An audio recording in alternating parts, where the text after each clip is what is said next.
अस्सलाम वालेकुम everyone, this is me Shoaib Hasan from MD gate वाला एक और वीडियो के साथ हाजिर। लास्ट वीडियो में हमने आपको बताया था कि नम्स 2024 की जो बायोलॉजी की थी वो आपके साथ शेयर की थी। अब मैं केमिस्ट्री की भी शेयर करूंगा और इसके साथ साथ इसकी एक्सप्लेन्ड डिस्कशन भी आपके साथ शेयर करूंगा। इंशाल्लाह आप इसको देखेंगे तो आपके सारे के सारे एमसीक्यूज़ की कन्फ्यूजन जो है वो सारी की सारी दूर हो जाएगी।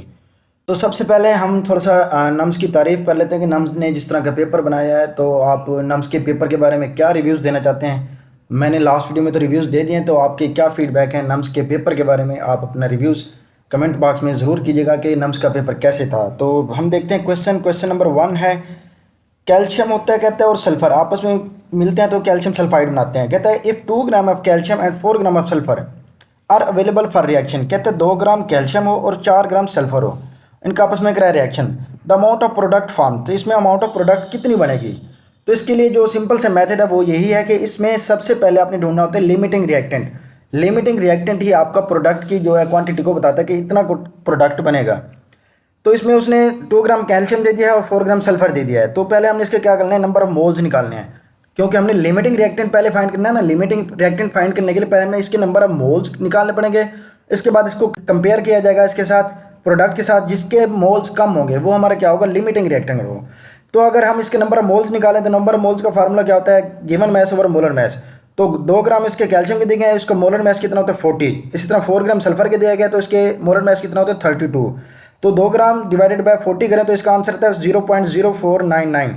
तो ये नंबर ऑफ मोल्स निकले कैल्शियम के लिए। इसी तरह अगर सल्फर के लिए निकालें तो 4 ग्राम ऑफ सल्फर है, 4 डिवाइडेड बाय 32 करें तो ये हमारे पास आता है 0.1247।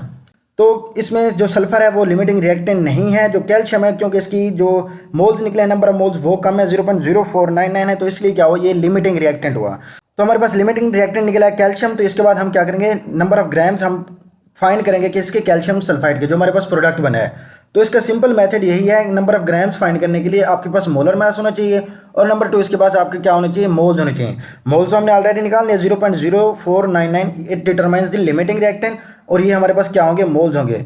तो इसके साथ अगर हम मल्टीप्लाई कर दें 72 को, अब 72 क्या है, कैल्शियम का होता है 40 एटॉमिक मास और सल्फर का होता है 32, तो ये 72 हो गए। 72 को अगर हम मल्टीप्लाई करें 0.499 के साथ तो ये ऑलमोस्ट हमारे पास आंसर आता है 3.6। तो हमारा करेक्ट आंसर क्या हुआ, delta.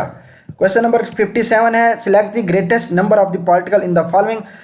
Option alpha 2 gram of sodium, option beta 2 gram of hydrogen gas, option charlie 2 gram of nitrogen gas और option delta 2 gram of carbon dioxide. तो इसमें हमने क्या करना है, नंबर ऑफ पार्टिकल्स फाइंड करने हैं। नंबर ऑफ पार्टिकल्स फाइंड करने का आपने सिंपल से यही रखना होता है, जिसका सबसे एटॉमिक मास कम होता है ना उसके नंबर ऑफ पार्टिकल्स ज़्यादा प्रोड्यूस होते हैं, अगर उनके जो गिवन मैसेज सबके सेम हो। तो अब उसने क्या किया है, सारों के 2 ग्राम रख दिए हैं। तो हमने हाइड्रोजन के अगर निकालें तो हाइड्रोजन का मोलर मैस होता है, एटॉमिक मैस होता है 1। अगर 2 हाइड्रोजन गैस जो है उसका क्या बन जाएगा 2, तो इसके नंबर ऑफ पार्टिकल्स क्या बनेंगे, 1 एवोगैड्रो नंबर। और बाकियों के क्या बनेंगे, सबसे कम बनेंगे, क्योंकि उनका मोलर मैस ज़्यादा है। जब हम डिवाइड करेंगे तो वैल्यू जो होगा ना वो फ्रैक्शन में आएगी। तो इसका करेक्ट आंसर क्या हुआ, हमारा बीटा। क्वेश्चन नंबर 58 है, the value of L for 4p orbital is. अब स्टूडेंट्स यहाँ कंफ्यूज हो गए हैं कि 4p ऑर्बिटल के लिए उसकी एल की वैल्यू क्या होगी। अब एल वैल्यू क्या डिटरमाइन करता है, ये एजीमुथल क्वांटम नंबर हमें डिटरमाइन करता है। और हमेशा याद रखिएगा जो हमारे पास एस होता है उसके लिए एजीमुथल क्वांटम नंबर की जो वैल्यू होती है वो होता है एल इज इक्वल टू 0 होता है, और p ऑर्बिटल के लिए L1 होता है, और d ऑर्बिटल के लिए L2 होता है, और f ऑर्बिटल के लिए L3 होता है। अब स्टूडेंट यहाँ कंफ्यूजन है कि इसके साथ 4 है, तो 4 के लिए इसके क्या हो जाएगा, इसकी वैल्यू बढ़ जाएगी, कम हो जाएगी। अब ये 4 जो होता है ना, ये प्रिंसिपल क्वांटम नंबर को शो करता है, और जो प्रिंसिपल क्वांटम नंबर तो होता है वो आपको एनर्जी डिटरमाइन करके देता है, ना कि वो आपकी L की वैल्यू फाइंड करने के लिए इस्तेमाल होता है। तो इसके लिए करेक्ट आंसर क्या हुआ, 1। तो option beta is a correct answer. Question number 59 है, the element having in the electronic configuration of noble gas notation krypton. तो क्रिप्टॉन की इलेक्ट्रॉनिक कॉन्फ़िगरेशन किसके साथ रिजेंबल करती है, तो इसका ऑप्शन जो है ना वो है ऑप्शन बीटा, जिसको हम कहते हैं रुथेनियम। जब हम इसकी इलेक्ट्रॉनिक कॉन्फ़िगरेशन करेंगे तो इसका बीटा आंसर करेक्ट आएगा। तो क्वेश्चन नंबर 60 है, choose the allowed set of quantum number from the following. Question में आपसे वो पूछा गया कि क्वांटम नंबर्स कौन से डिस्क्राइब ठीक किए गए हैं। तो इसका option alpha n is equal to 3, l is equal to 2, m is equal to 0 और s is equal to half positive है, और बीटा देख लें, चार्ली देख लें और डेल्टा देख लें। तो इसमें से बेस्ट ऑप्शन कौन सा है, अल्फा, क्योंकि बीटा, चार्ली और डेल्टा में देखें एन और एल की वैल्यू कभी सेम नहीं हो सकती। ऑप्शन चार्ली में अगर एन की वैल्यू ज़्यादा है तो एल की वैल्यू कम है, ये ठीक होगा, और एम की वैल्यू एल से ज़्यादा नहीं हो सकती, ये फिर गलत हो गया एमसीक्यूज। और इसी तरह डेल्टा में आपकी एन की वैल्यू 4 है, ये ठीक, एल कम हो गया, ये ठीक है, एम की एल से ज़्यादा वैल्यू नहीं हो सकती, ये भी गलत हो जाएगा। तो option alpha is the correct answer ये बचता है। तो इसका करेक्ट आंसर क्या हुआ, अल्फा। क्वेश्चन नंबर 61 है गैस है the volume of 10 decimetre cube at 10 degree centigrade at what temperature the volume of the gas is reduce to half. तो हमने वो टेम्परेचर फाइंड आउट करना है कि जहाँ ये वॉल्यूम जो है ना वो हाफ हो जाता है। अब आपको दिया क्या गया है, अब उसने आपको चार्ल्स लॉ का पता है, Charles V1 over T1 is equal to V2 over T2। अपने सिंपल फार्मूला ये अप्लाई करना था। हमारे पास V1 क्या है, वो है 10 डेसीमीटर क्यूब और V2 क्या है, कहते हैं volume of gas is reduce to half. तो इसका मतलब क्या है, वो हाफ हो गया। हाफ का मतलब क्या, अगर वो पहले डेसीमीटर क्यूब था तो अब वो क्या हो गया 5 डेसीमीटर क्यूब। अब उसने T1 दे दिया, वो कितने 10 डिग्री सेंटीग्रेड। 10 डिग्री सेंटीग्रेड को जब हम केल्विन में करेंगे तो 273 के साथ इसको ऐड कर लेंगे तो 283 केल्विन बन जाएगा। तो इसके बाद हमने फाइंड क्या करना है, टेम्परेचर T2 फाइंड करना है। तो T2 फाइंड करने के लिए हमने क्या करना है, 5/T2 कर देंगे। तो ये इस फार्मूले के अंदर पुट करेंगे V1 over T1 is equal to V2 over T2। तो T2 की वैल्यू जाएगी, वो आएगी 141.5 के, जो ऑलमोस्ट हमारा करेक्ट आंसर क्या हुआ, चार्ली 142 के। क्वेश्चन नंबर 62 है the relationship between the absolute temperature and the velocity of the gas molecule is given by, ये आपकी बुक लाइन से उठाया गया था। इसका ऑप्शन अल्फा करेक्ट है। रूट मीन स्क्वायर जो वेलोसिटी होती है वो √3 RT ओवर M इसके रिलेटेड होती है, और ये R के डायरेक्टली प्रोपोर्शन, टेम्परेचर के डायरेक्टली प्रोपोर्शन, और मोलर मास की ये इन्वर्सली प्रोपोर्शन होता है। क्वेश्चन नंबर 63 है the maximum polarisability is exhibited in. तो ऐसा क्वेश्चन जो भी आता है जिसके अंदर पोलराइजेबिलिटी आपसे पूछे तो आपने देखना है जिसकी कार्बन चेन की लेंथ ज़्यादा होगी ना उसकी पोलराइजेबिलिटी ज़्यादा होगी। तो इसमें से कौन सा दिया गया है, C6H14 जो है ऑप्शन अल्फा, इसका करेक्ट आंसर हुआ option alpha, cyclohexane. Question number 64 which of the following compound have any characteristic heat of fusion except. तो इसका आंसर क्या है, आयरन ऑक्साइड। आयरन ऑक्साइड क्या है, इज आयरन ऑक्साइड क्या है, iron oxide has a well defined heat of fusion whereas silicates, बाकियों के क्या होते हैं heat of fusion well defined नहीं होते। इसका आंसर बेस्ट चूज कौन सा करना था, हमने बेस्ट वाला करना था। तो हमारा क्या है, ये iron oxide, Charlie is the correct answer. Question number 65 है if the external pressure is reduce to half the boiling point of ethanol will B.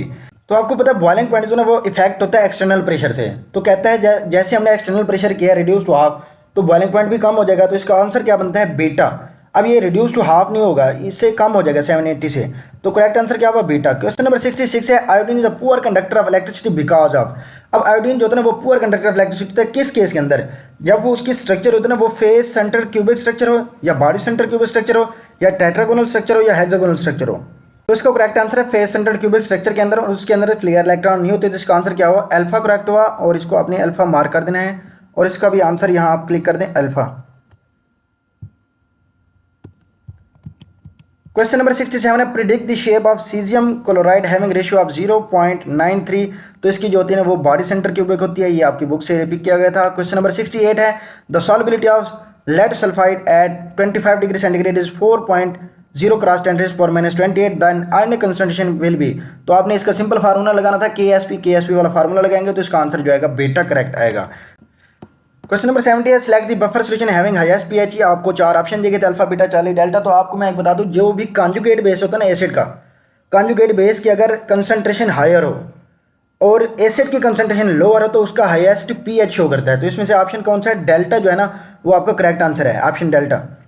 Question number 71 है the formation of hydrogen gas can be increase by reacting with zinc sample with 1 molar HCl solution. कहता है कि जब हम zinc का sample लें और उसका 1 मोलर HCl सॉल्यूशन के साथ रिएक्ट करें तो हमें हाइड्रोजन गैस जो मिलती है कैथोड के ऊपर, तो इसकी फॉर्मेशन को हम कैसे इंक्रीज कर सकते हैं। ऑप्शन अल्फा है जिंक रॉड से, ऑप्शन बीटा जिंक पैलेट से, ऑप्शन चार्ली है जिंक रिबन से, ऑप्शन डेल्टा है जिंक पाउडर से।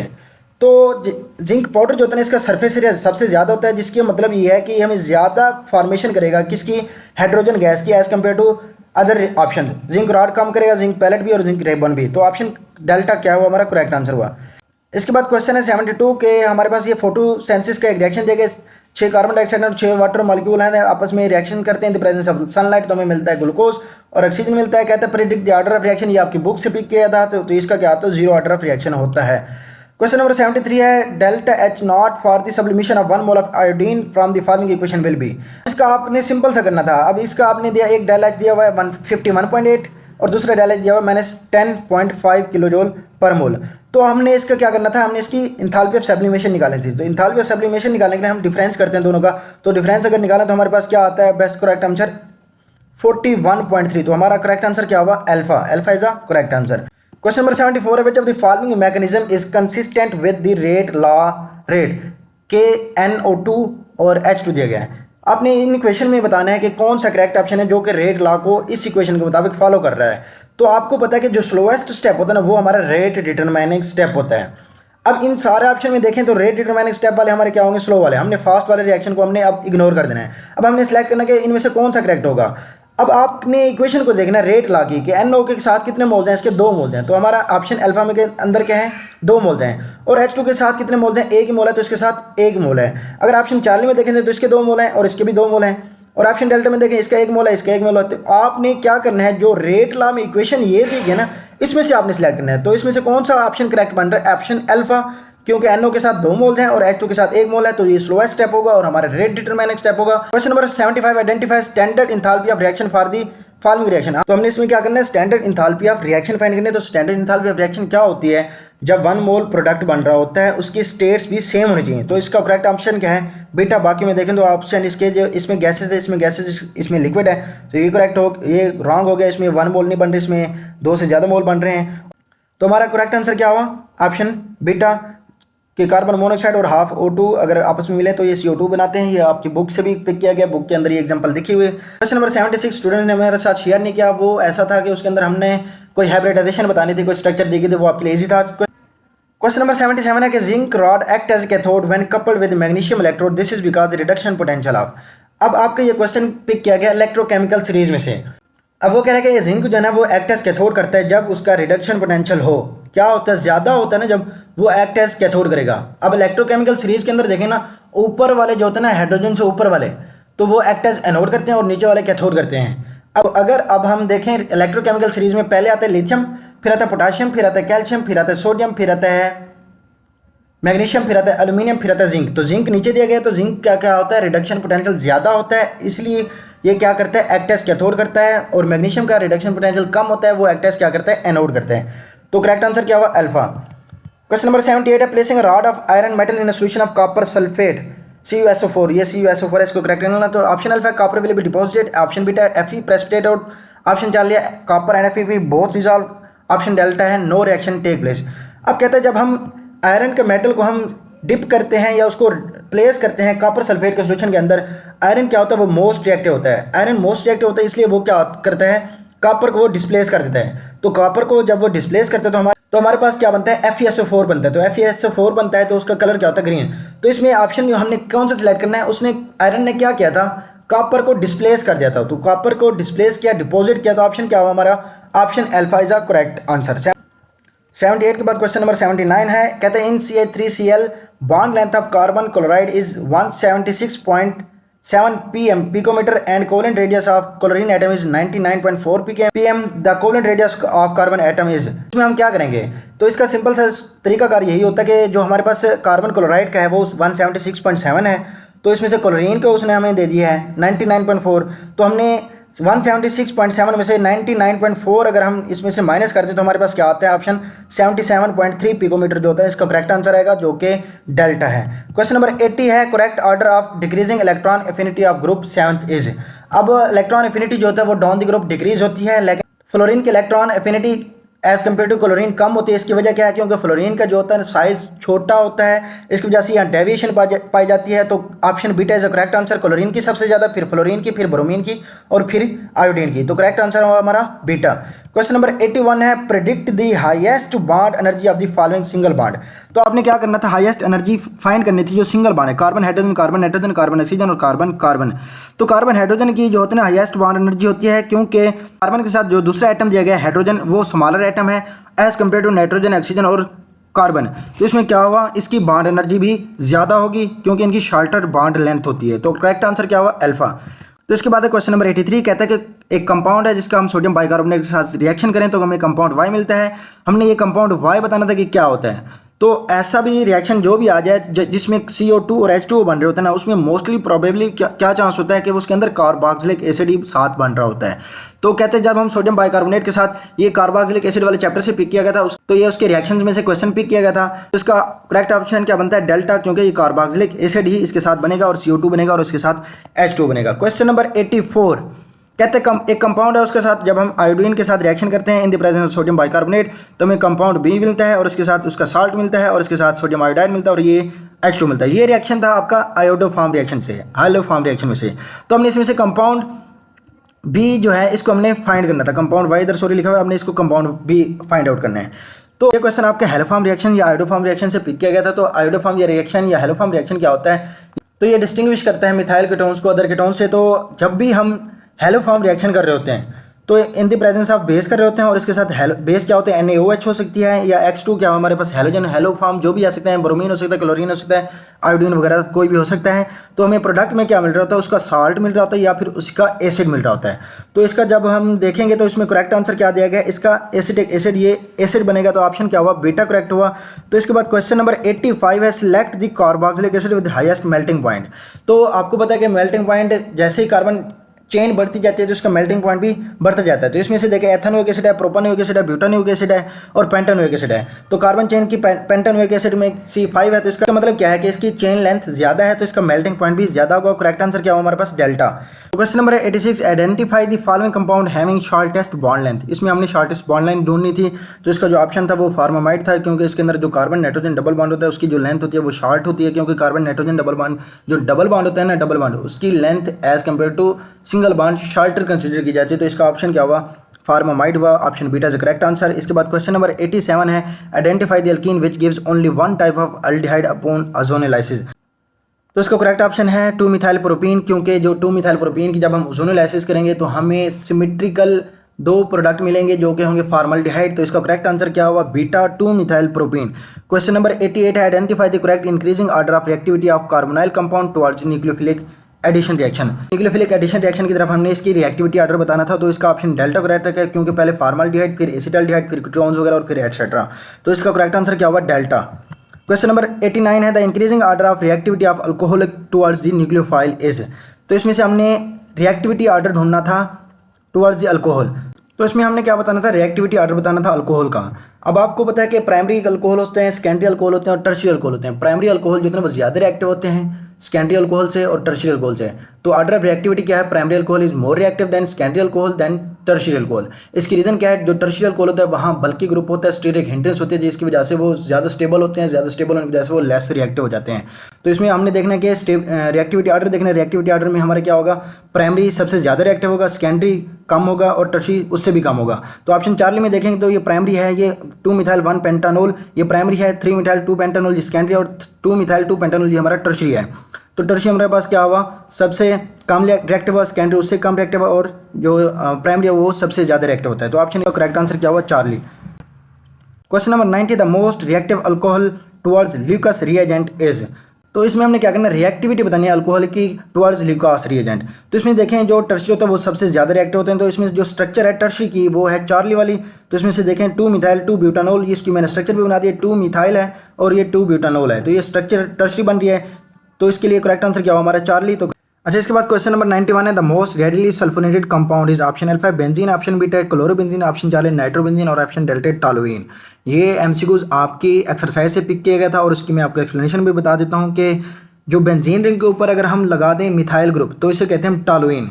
अब टॉलुइन क्या है, इलेक्ट्रॉन डोनेटिंग ग्रुप लगा हुआ है, CH3 मिथाइल ग्रुप जो है ना वो इलेक्ट्रॉन डोनेटिंग ग्रुप है। वो इलेक्ट्रॉन डोनेटिंग ग्रुप जब बेंजीन के साथ रखता है वो एक्टिवेट कर देता है बेंजीन रिंग को।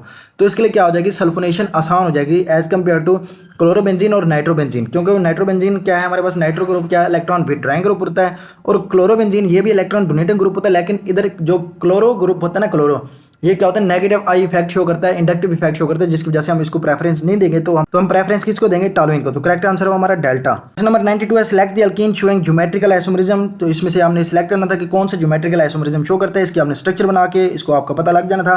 तो इसमें से ऑप्शन चार्ली जो है 2,3-डाइमिथाइल 2-ब्यूटीन, इसकी मैंने आपको स्ट्रक्चर भी एक्सप्लेन कर दी है। तो ये हमारा क्या करता है, ज्योमेट्रिकल आइसोमरिज्म को शो करता है। तो करेक्ट आंसर हुआ हमारा चार्ली। क्वेश्चन नंबर 93 है, trend in ionisation energy of group 1 element in increasing order will be. आपको पता है कि ionisation energy along the period क्या होता है, from left to right increase होती है, और डाउन द ग्रुप क्या होता है, आयोनाइजेशन एनर्जी डिक्रीज होती है। तो हमने इसमें से सिलेक्ट करना था आयोनाइजेशन एनर्जी कौन सी इंक्रीज हो रही है। तो ऑप्शन अल्फा में सोडियम, मैग्नीशियम, एल्यूमिनियम और सिलिकॉन ये इंक्रीज हो रही है। तो option alpha is a correct answer. तो इसका आंसर क्या हुआ, ए अल्फा। क्वेश्चन नंबर 94 है, when a metal carbonate is heated at 100 degree centigrade which of the following compound will readily decompose. तो कौन सा डिकम्पोज हो जाएगा। तो ये आपकी बुक से एमसीक्यूज पिक किया गया है, बुक की लाइन थी बेरिलियम की पेक्युलर बिहेवियर से, और इसके जो रिएक्शन है उससे भी आपको ये एक्सप्लेन किया गया था। तो BeCO3 जो था ना वो ईजिली कार्बोनेट होता है एट 100 डिग्री सेंटीग्रेड। इसके बाद क्वेश्चन नंबर 95 है, लास्ट क्वेश्चन है, bakelite is form upon polymerisation. तो बेक लाइट वाला जो क्वेश्चन है ये आउट ऑफ सिलेबस था, लेकिन इसका आपको मैं बता दूं, जब फिनोल का फॉर्मल्डिहाइड के साथ रिएक्शन करते हैं तो पॉलीमराइजेशन का प्रोसेस होता है, तो हमें क्या मिलता है, बेक लाइट बनता है। तो इसका करेक्ट आंसर क्या हुआ, चार्ली। तो ये मैंने आपको नम्स की केमिस्ट्री की भी प्रोवाइड कर दी है, आपको एक्सप्लेन कर दिया ईच एंड एवरीथिंग। जो आपका गिला शिकवा था बायो की के अंदर, अब वो इंशाल्लाह इस की के अंदर नहीं रहेगा। अगर इसके बाद भी आपकी कोई कन्फ्यूजन है तो आपने क्या करना, नीचे कमेंट्स में हमें मेंशन कर देना कि सर हमारे ये एमसीक्यूज गलत हो रहा है या आपने ये हमें गलत बताया है, तो मैं आपके लिए इंशाल्लाह वहाँ बैठ के आपकी इस्लाह के लिए बैठा हूँ, तो आपकी इस्लाह कर दूंगा। तो नेक्स्ट वीडियो में मिलते हैं फिजिक्स की के साथ। अपना ख्याल रखें, अल्लाह हाफिज़।